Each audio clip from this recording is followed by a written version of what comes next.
Hey everybody, welcome to another Sarcastic Skim here on Throne Theories, and we're here today to take a look at Season 1, Episode 2, The Kingsroad.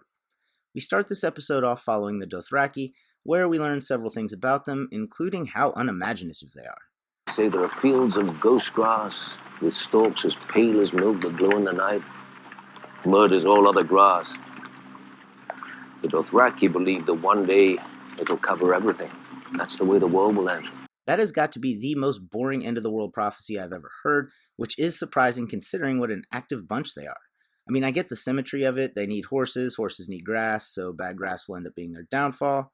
It's Angel does, But anyways, it's at this point that we see an interaction that will be part of the basis for the next episode here on Throne Theories. Still not far from Pentos, Your Grace. Master Lirio has extended his hospitality. You'd be more comfortable there. What exactly was Lord Varys and Master Illyrio's plan? What was the deal they made, and how were they hoping the whole thing would play out? From here, we go to Tyrion arising from his slumber and Joffrey talking some trash. Better looking bitches than you're used to, Uncle. Hey, they may be ugly, but at least he has a few of them in there. I mean, add them all together and he's got like a 12 out of 10. But anyways, this is the scene where Tyrion became one of my favorite characters, not because of his multiple bitches, but because of his multiple bitch slaps. I'm telling Mother. Quite satisfied with himself, Tyrion joins his family for breakfast. When he delivers the news that Brandon Stark will live, Cersei and Jaime are worried, of course, but the kids look as happy as Tyrion.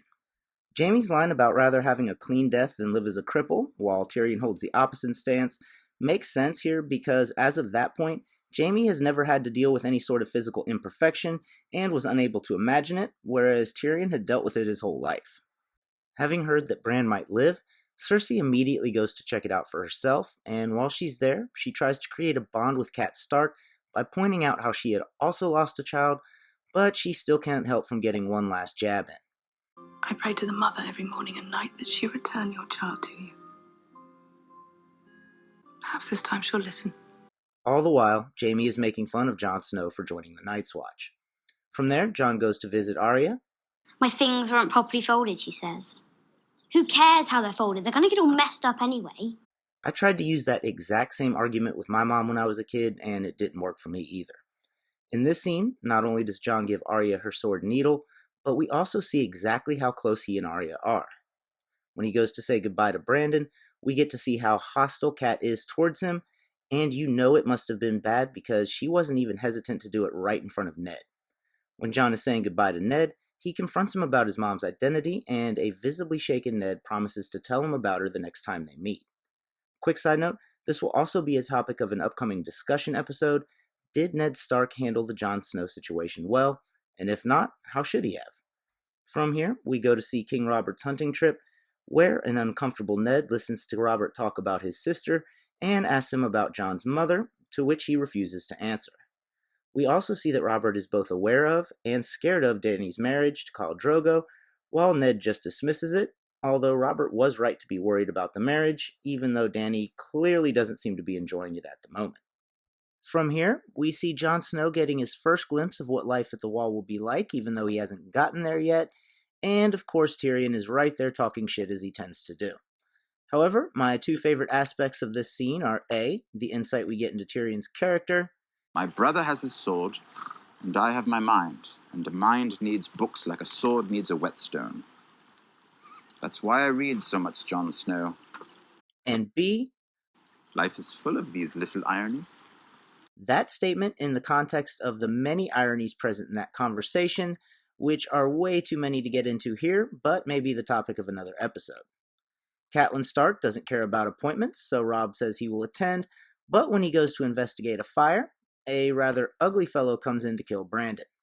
Fortunately, a superhuman effort by Cat, combined with the impeccable timing of his direwolf, prevent this from happening. This next scene contains one of my favorite lines, and you will probably see this clip in several analysis episodes. It is known. It is known. Anyway, in this scene, we are learning about Doria's past. I was 9 when my mother sold me to the pleasure house. 9? Oh, dang! So Dany asks her for a little instruction. Can you teach me how to make the Khal happy? Yes. Which she gives. You must look in his eyes always. Love comes in at the eyes. And Dany puts it promptly into action. She is the mare that will mount the great Khal Drogo, using her eyes to do it, and Khal Drogo seems to be getting really into it himself. I'm gonna need you to look into my eyes and fight. Meanwhile, Cat Stark is investigating the scene of Bran's supposed accident, somehow manages to notice a single hair on the floor, and despite the fact that countless people have been up there doing God knows what in the clearly many years since that place has been cleaned, she comes to the correct conclusion. I don't think Bran fell from that tower. I think he was thrown. But I would stake my life the Lannisters are involved. And since she still has the intruder's knife, she rides down to King's Landing to tell Ned about her new revelation. Back at the crossroads, Joffrey is flirting with Sansa and takes her down by the river to get her drunk. My princess can drink as much as she wants. Now, normally when a teenage boy is trying to get a girl drunk, you know exactly why he's doing so, but Joffrey doesn't really seem interested in that sort of thing, so who knows what his goals here were. Either way, the real significance of this scene is the fight that breaks out. As usual, Joffrey tries to look like a badass, and as usual, he just ends up looking pathetic, but of course he has to make up a story rather than saying what really happened. Which is funny because his new story makes him look weak. You let that little girl disarm you. And he can't correct him about that without saying what really happened. Sansa is brought in to say what happened, and she is, let's say, less than truthful. Liar! Liar! And since they can't find Nymeria after Arya sent her off, Sansa's wolf lady gets executed instead. If it must be done, I'll do it myself. Is this some trick? The wolf is of the north. She deserves better than a butcher. And apparently better than a butcher's son who was rode down and killed by the Hound. Maybe I'm weird, but the deaths of animals in this show seem to bother me a bit more than the deaths of characters, and Lady's was no different. The episode ends with Lady's death coinciding with Bran's waking up, which will definitely prove to be quite significant. Well, thanks for watching this episode here on Throne Theories. As always, like, comment, subscribe, and I'll see you at the next episode.